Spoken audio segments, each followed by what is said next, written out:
Aim right, achieve big at KR Mangalam University. सुना ही है मतलब कि आसपास अब तो बाबाओं के आसपास ही बहुत लोग होते हैं ना, वो सारी व्यवस्था देखते हैं। वो लोग कोई एक फी होती होगी भाई, हर ऐसा किसी कोई को फीस नहीं होती किसी भी संत की, नहीं होती। तुलसी दल पे भी जाते हैं और करोड़ों लोग पे भी लेते हैं।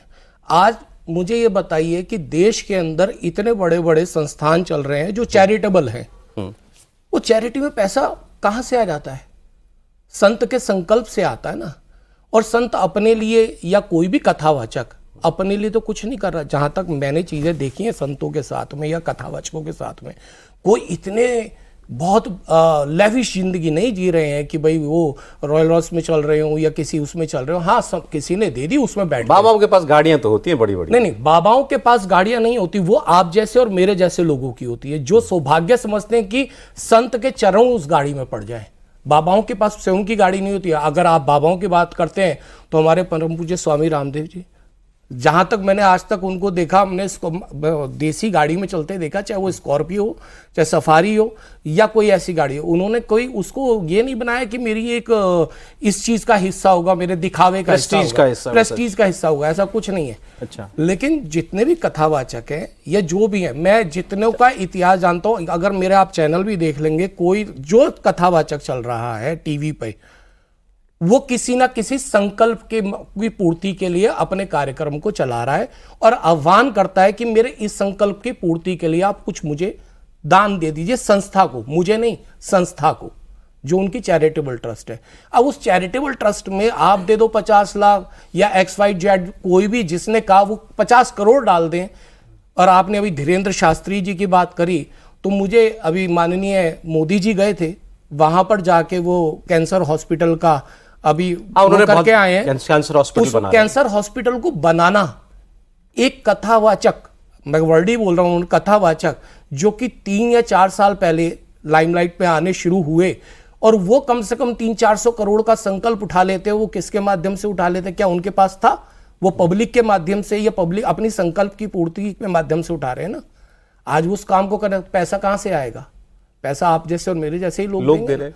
तो अगर जिन्होंने भी ये बात बोली है, XYZ जो भी बोल रहे, मैं तो समझ रहा हूं खाली धीरेन्द्र शास्त्री जी नहीं, आपने देवकी नंदन जी की भी फोटो लगाई है, भाईश्री की भी लगाई है, प्रदीप मिश्रा जी का, हमारे अनिरुद्धाचार्य जी की लोग हैं। क्योंकि आप अनिरुद्धाचार्य जी की बात करें तो वृद्ध माताओं के लिए सेवा का कार्य कर रहे हैं, आप गरीब कन्याओं की विवाह कराते हैं, प्लस कैंसर हॉस्पिटल, गुरुकुल, गौशाला चला रहे हैं अपने धीरेन्द्र शास्त्री जी।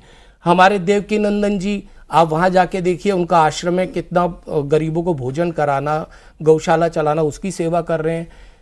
प्रदीप मिश्रा जी आज कितना बड़ा कार्य कर रहे हैं, आप जाके देखिए कितने सेवा के कार्य। मैं जितने संत हैं मैं उनकी बात कर, सबके सेवा के कार्य चल रहे हैं। ये बात सही है कि धीरेन्द्र शास्त्री जी मतलब एक सेंस में खोज आपकी है, खोज इस सेंस आध्यात्म, वो तो जो उनकी आध्यात्मिक कमाई है वो तो उन्हीं की है, लेकिन उनको इस स्वरूप में खोजना कि भाई आप आइए टीवी पे बात कीजिए या लोगों के सामने आपको जाना चाहिए, आपने पहचाना उनको? इस विषय को मैं नहीं पहचाना, वो तो ईश्वर कोई ना कोई माध्यम बनाता है, उनका प्रारब्ध था, कहीं ना कहीं जाना था।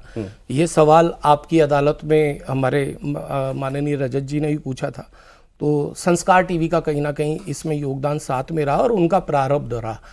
कोई भी मीडिया एजेंसी अगर किसी के साथ काम करती है तो उसमें कहीं ना कहीं चीज रहता है। कैसे वो कहाँ मिल गए आपको और आपने उनमें क्या देखा? मेरे पास रात को 11 बजे किसी सज्जन का फोन आता है, आचार्य जी का। मैं मोस्टली 10-10:30 बजे के बाद फोन परिवार के साथ होता नहीं लेता हूँ, लेकिन आया तो आया। उन्होंने छूटते कहा कि हमें कथा करानी है। मैंने कहा जी कल करो, बात कर लेंगे। हंसने लगे। जो भी कोई व्यक्ति थे उन्होंने कुल मिला के मुझे कहा बाबा बागेश्वर की कथा करानी है। मैंने उनका कहीं फोटो देखा था, किसी से सुना था, तो मैंने कहा भाई कथा तो बाद में करेंगे, पहले मिलेंगे। क्योंकि मेरा ऐसा मानना है किसी भी व्यक्ति के साथ काम करो, या हमारी टीम का ऐसा मानना है कि अगर हम किसी को टीवी पे बुलाते हैं तो पहले उनकी वाणी को सुन ले, कंटेंट को सुन ले, कोई ऐसी चीज़ तो नहीं जा रही जिसके लिए हम समाज के अंदर गलत चीज़ को परोस रहे हैं। तो मैंने कहा पहले मिलूंगा। मैं गया, जाने के बाद में वहाँ पर जब मेरी उनसे मुलाकात हुई तो 2-3-4 घंटे के बाद मैं उनका दिव्य दरबार चल रहा था, मैं देख रहा था। उनके उस समय लोग थे, मैंने देखा, बैठा। 18 सितंबर 2021 जो भी कोई विवाद हुए, जो भी चीज़ें हुई, वो 2022 के बाद से शुरू हुई, 2023 के बाद।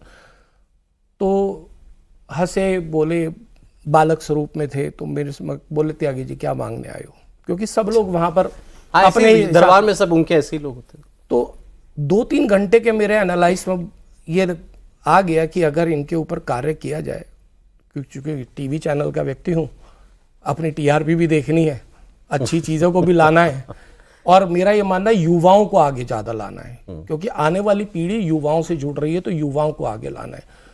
तो मैंने उनसे एक ही कहा, क्या मांगते हो, क्या चाहते हो? मैंने कहा आपको, मतलब मैंने कहा गीता जी के अंदर वो था कि भाई एक तरफ पूरी सेना थी और एक तरफ कृष्ण थे, तो मैं आपको कृष्ण रूप में अपने पास मांगना चाहता हूँ और 1 साल चाहता हूँ। 1 साल के बाद बात करेंगे, आप टीवी पे आ जाओ, आप बोलते अच्छा है, मिल के साथ काम करेंगे तो अच्छा होगा। उन्होंने वो चीज़ सहज स्वीकार कर ली। कहना मैंने कहा मैं आपको मांगने आया हूँ। उन्होंने स्वीकार कर ली, मैं भी प्रभावित हुआ। आज उनकी और मेरा संबंध किसी से अछूता नहीं है, कि संत रूप में तो हैं ही, प्रणाम करता हूँ, मित्र रूप में भी हैं और पुत्र रूप में भी हैं, तीनों रिश्ते हैं मेरे आज उनके साथ में। और इस तरीके से उनके साथ हुआ, धीरे धीरे चीज़ें वो फोन आ जाए आपको कि बाबा बागेश्वर की कथा करानी है, तो वो हो जाएगी ऐसी कहने पे? अभी भी लोग अप्रोच करते हैं, अब कथा मिलती नहीं लोगों को, समय नहीं है लोगों के पास, समय की वजह से महाराज जी के पास समय नहीं है। आज अभी भी वो ऑस्ट्रेलिया, न्यूजीलैंड और फिजी की यात्रा करके आए, सीधा वो बम्बई गए, बम्बई में 3 दिन का कार्यक्रम करके आज वो धाम पहुंचे, समय नहीं है।